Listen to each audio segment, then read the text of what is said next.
Guys ഇതിവിടെ കുളം ഉണ്ടാക്കാണ് നല്ലപോലെ. അല്ല ഗൈസ് ജോഷിയുടെ ഇവിടെ കുളം ഉണ്ടാക്കാം. അപ്പൊ ഗൈസ് ഒരു പരിപാടി പറ്റിപ്പോയി. മഴ പെയ്തു ഗൈസ്. മഴ പെയ്തുകൊണ്ട് മൊത്തം തകർന്നു പോയിരിക്കുന്നു ഗൈസ്. അപ്പൊ ഗൈസ് മഴ ചെറുതായിട്ട് നിന്നിട്ടുണ്ട്. അപ്പൊ നമുക്ക് അങ്ങോട്ട് ഇറങ്ങിപ്പോയി നോക്കാം. അപ്പൊ ഗൈസ് നമ്മുടെ തുറന്നോണ്ടിരിക്കുകയാണ്. മഴയാണെങ്കിലും നമ്മൾ തുറങ്ങും. അപ്പൊ ഗൈസ് രണ്ടുപേര് സിമെന്റ് എടുക്കാൻ പോയിട്ടുണ്ട്. എന്താണെന്ന് അറിയത്തില്ല ഗൈസ്. മഴ ചെറുതായിട്ട് കുറഞ്ഞു. ഇപ്പൊ കുഴപ്പമില്ല. നമുക്ക് തുടരാൻ പണി.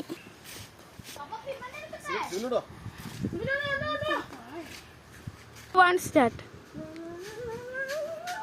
ഗൈസ് നമ്മള് സിമെന്റ് തേച്ച് കഴിഞ്ഞു. ഗൈസ് സിമെന്റ് തേച്ച് പക്ഷെ കുറച്ച് മിനുക്കാനുണ്ട്. ഗൈസ് വെള്ളം ഇച്ചിരി കൂടിപ്പോയി. അതുകൊണ്ട് നമ്മൾ കുറച്ചുകൂടെ ഇട്ട് മിക്സ് ആക്കുകയാണ്.